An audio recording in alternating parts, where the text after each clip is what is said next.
We need to talk about Islam. You know, that religion with 1.6 billion people comprising about 25% of the world's population? Yeah, that Islam.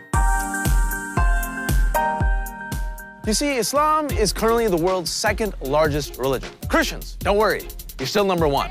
Even though it's been around for 1,400 years, Islam is still woefully misunderstood, especially in the United States. Despite what your crazy but lovable uncle says on Facebook, Islam does not promote hate. I'm not commanded to kill the infidels. Quran. The Quran, as a whole, promotes faith, hope, and peace. So, when you see stuff like this, know that it's always taken out of context. And if you don't believe me, let's ask the experts. If I were to open up a book like Harry Potter and just chose one line where it's the excruciatus spell, where it's like, cause the most pain you possibly can, and say, this is what Harry Potter is teaching. That's sort of how people look at the Quran. Sharia. Politicians seem to be obsessed with this Arabic word. What is this thing that we call Sharia? Sharia. Sharia. And Sharia. Sharia. Sharia. 51%, highly respected number of polling groups, want to be governed according to Sharia. You know what Sharia is? A lot of people don't actually know what Sharia is. Sharia is often translated as law. It doesn't really mean that. It means a path or a guidance. How do you give charity? How do you get married? How do you pray? It's guidelines on how to live your life. Oh, and an FYI, trolls, there are currently 0 bills in Congress trying to institute Sharia. That's a conspiracy theory, and a pretty dumb one. Jihad. America is only familiar with jihad in its most violent form, the idea that Islam should defend itself against those who wish to tear it down.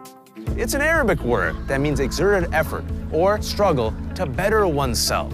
So Muslims can do a jihad to get more sleep, to go out on more dates, to get their lazy butt off the ground and hit the gym, all legitimate forms of jihad.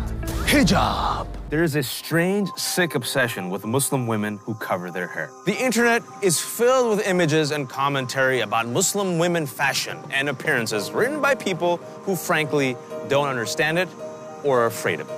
In the Quran, there are about two verses amongst 6,000 verses that address how we should conduct ourselves when we talk about modesty. Hijab is actually not a word that's used in the Quran. I choose to dress this way. For me, it really is an outside expression of an inward experience. People tend to think Muslim women are limited, and honestly, some are.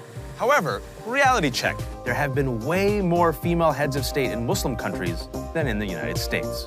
There are a few Muslim countries, such as Saudi Arabia, that limit Muslim women's rights. They're taking God-given rights that God has given to women and imposing their own views and opinions on what it is that women need to do and not do. They're the ones that are contradicting Islam. They're the ones that are bringing in alien influences into the faith, not the other way around. Arab. Arab. Do not assume an Arab equals a Muslim or a Muslim equals an Arab. Let me break it down. Muslim is a term that refers to a person who follows the religion of Islam. Arab is a cultural, linguistic, and ethnic term broadly referring to Arabic-speaking people in the Middle East and North Africa. There are millions of non-Muslims in Arab-majority countries who happen to be Christian, Zoroastrian, Baha'i, even atheists. Hopefully, this has cleared up some of the garbage that jams up your news feed. And remember, Islam, like any other religion, is complex and requires more than one video to understand it. So, keep reading. Talk to actual Muslims, visit a mosque, and remember, an entire religion can never be summed up in just one meme.